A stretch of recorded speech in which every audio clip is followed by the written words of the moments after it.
morning everyone. Good morning. Today we will read part 2 of neural control and coordination. Transmission of impulses. Transmission of impulses. A nerve impulse is transmitted from one neuron A nerve impulse is transmitted from one neuron to another to another through junctions called synapses. through junctions called synapses. A synapse is formed by the membranes A synapse is formed by the membranes of a presynaptic neuron and a postsynaptic neuron, and a postsynaptic neuron, which may or may not be separated which may or may not be separated by a gap called synaptic cleft. by a gap called synaptic cleft. There are two types of synapses, There are two types of synapses, namely namely electrical synapses and chemical synapses. electrical synapses and chemical synapses. At electrical synapses, And electrical synapses, the membranes of pre- and postsynaptic neurons the membranes of pre- and postsynaptic neurons are in very close proximity. are in very close proximity. Electrical current and can flow directly Electrical current can flow directly from one neuron into the other across these synapses. from one neuron into other across these synapses. A transmission of impulse across electrical synapses Transmission of an impulse across electrical synapses is very similar to impulse conduction. is very similar to impulse conduction. Along a single axon, Along the single axon, impulse transmission across an electrical synapse impulse transmission across an electrical synapse is always faster than that across a chemical synapse. is always faster than that across a chemical synapse. Electrical synapses are rare in our system. Electrical synapses are rare in our system. At a chemical synapse, At a chemical synapse, the membranes of the pre- and postsynaptic neurons the membranes of the pre- and postsynaptic neurons are separated by a fluid-filled space called synaptic cleft. are separated by a fluid-filled space called synaptic cleft. Figure 18.3. Figure 18.3. Do you know Do you know how the presynaptic neuron transmits an how the presynaptic neuron transmits an impulse, impulse, action potential across the synaptic cleft action potential across the synaptic cleft to the postsynaptic neuron? to the postsynaptic neuron? Chemicals called neurotransmitters are involved Chemicals called neurotransmitters are involved in the transmission of impulses at these synapses.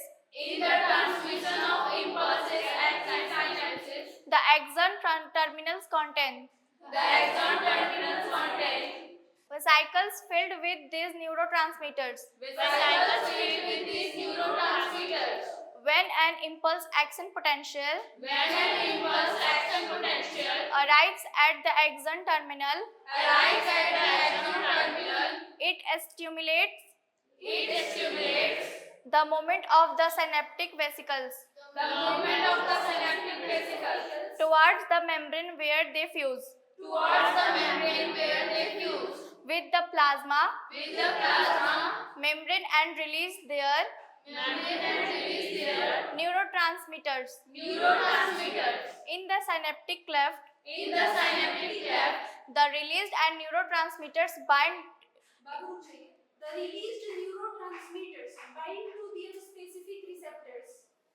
the released neurotransmitters bind to their specific receptors the released neurotransmitters bind to their specific receptors present on the postsynaptic membrane. present on the postsynaptic membrane. This binding opens ion channels, This binding opens ion channels, allowing the entry of ions, allowing the entry of ions, which can generate a new potential which can generate a new potential in the postsynaptic neuron. in the postsynaptic neuron. The new potential developed The new potential developed may be either excitatory or inhibitory. may be either excitatory or inhibitory. Central neural system. Central neural system. The brain is the central information processing The brain is the central information processing organ of our body, organ of our body, and acts as the command and control system. and acts as a command and control system. It controls the voluntary movements, It controls the voluntary movements, balance of the body functioning of vital involuntary organs. balance of the body functioning of vital involuntary organs. Example, lungs, heart, kidneys, etc. Example, lungs, heart, kidneys, etc. Thermoregulation, hunger and thirst. Thermoregulation, hunger and thirst. Circadian 24-hour rhythms of our body. Circadian 24-hour rhythms of our body. Activities of several endocrine glands Activities of several endocrine glands and human behavior. and human behavior. It is also the site for processing of vision, It is also the site for processing of vision, hearing, speech, memory, hearing, speech, memory, intelligence, emotions and thoughts. intelligence, emotions, and thoughts. The human brain is well protected by the skull. The human brain is well protected by the skull. Inside the skull, Inside the skull, the brain is covered by cranial meninges, the brain is covered by cranial meninges, consisting of an outer layer called dura mater, consisting of an outer layer called dura mater, a very thin middle layer called a very thin middle layer called arachnoid, arachnoid, and an inner layer and an inner layer which is in contact with the brain tissue which is in contact with the brain tissue called pia mater. called pia mater. The brain can be divided into three major parts: The brain can be divided into three major parts: forebrain, midbrain and hindbrain. forebrain, midbrain, and hindbrain. Figure 18.4. Figure 18.4. Figure 18.4. Forebrain.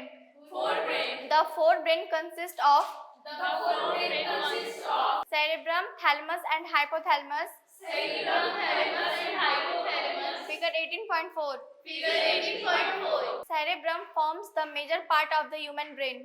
Cerebrum forms the major part of the human brain. A deep cleft divides the cerebrum A deep cleft divides the cerebrum longitudinally into two halves, longitudinally into two halves, which are termed as which are termed as the left and right cerebral hemispheres.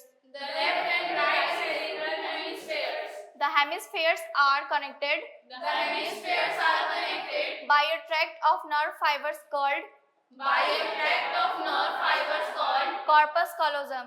corpus callosum. The layer of cells which covers the cerebral hemisphere The layer of cells which covers the cerebral hemisphere is called cerebral cortex is called cerebral cortex and is thrown into and is thrown into prominent folds. prominent folds. The cerebral cortex is referred to as the gray matter The cerebral cortex is referred to as the gray matter due to its grayish appearance. due to its grayish appearance. The neuron cell bodies The neuron cell bodies are concentrated here, are concentrated here, giving the color. giving the color. The cerebral cortex contains The cerebral cortex contains motor areas, sensory areas, motor areas, sensory areas, and large regions that are neither clearly sensory and large regions that are neither clearly sensory nor motor in function. nor motor in function. These regions called as the association areas These regions called as association areas are responsible for complex functions are responsible for complex functions like intersensory association, memory and communication. like intersensory association, memory, and communication. Fibers of the tracts Fibers of the tracts are covered with the myelin sheath, are covered with the myelin sheath, which constitute the inner part of cerebral hemisphere. which constitute the inner part of the cerebral hemisphere. They give an opaque white appearance They give an opaque white appearance to the layer and to the layer and hence is called the white matter.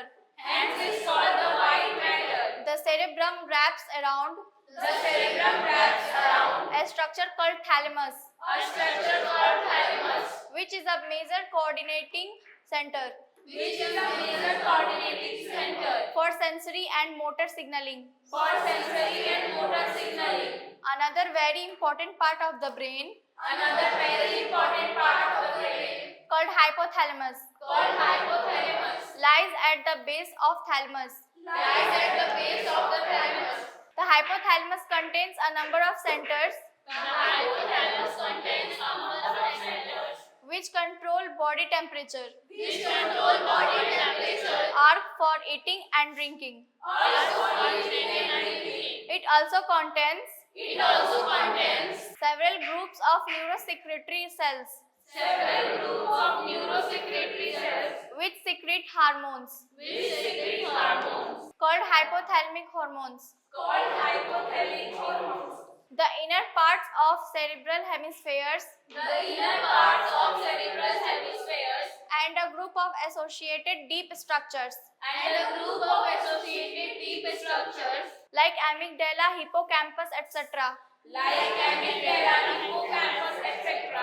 form a complex structure form a complex structure called the limbic lobe or limbic system. called the limbic lobe or limbic system. Along with the hypothalamus, Along with the hypothalamus, it is involved in the regulation of sexual behavior, it is involved in the regulation of sexual behavior, expression of emotional reactions. expression of emotional reactions. Example: excitement, pleasure, rage, and fear. Example: excitement, pleasure, rage, and fear, And motivation. and motivation. Midbrain. Midbrain. The midbrain is located between The midbrain is located between the thalamus, hypothalamus of the forebrain, the thalamus, hypothalamus of the forebrain, and pons of the hindbrain. and pons of the hindbrain. A canal called the cerebral aqueduct A canal called the cerebral aqueduct passes through the midbrain. passes through the midbrain. The dorsal portion of the midbrain The dorsal portion of the midbrain consists mainly of 4 round swellings. consists mainly of 4 round swellings. Lobes called corpora quadrigemina. Lobes called corpora quadrigemina. Hindbrain. Hindbrain. The hindbrain comprises The hindbrain comprises pons, cerebellum, and medulla, pons, cerebellum, and medulla, also called the medulla oblongata. also called the medulla oblongata. Pons consist of fiber tracts Pons consist of fiber tracts that interconnect different regions of the brain. that interconnect different regions of the brain. Cerebellum has very convoluted surface. Cerebellum has very convoluted surface.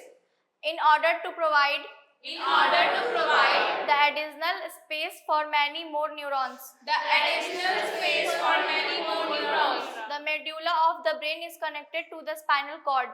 the medulla of the brain is connected to the spinal cord. The medulla contains centers which control respiration, The medulla contains centers which control respiration, cardiovascular reflexes, and gastric secretions. cardiovascular reflexes, and gastric secretions. 3 major regions 3 major regions make up the brain stem: make up the brain stem: midbrain, pons, and medulla oblongata. midbrain, pons, and medulla oblongata. Brain stem forms the connections between Brain stem forms the connection between the brain and spinal cord. the brain and spinal cord. Thank you, everyone. Welcome.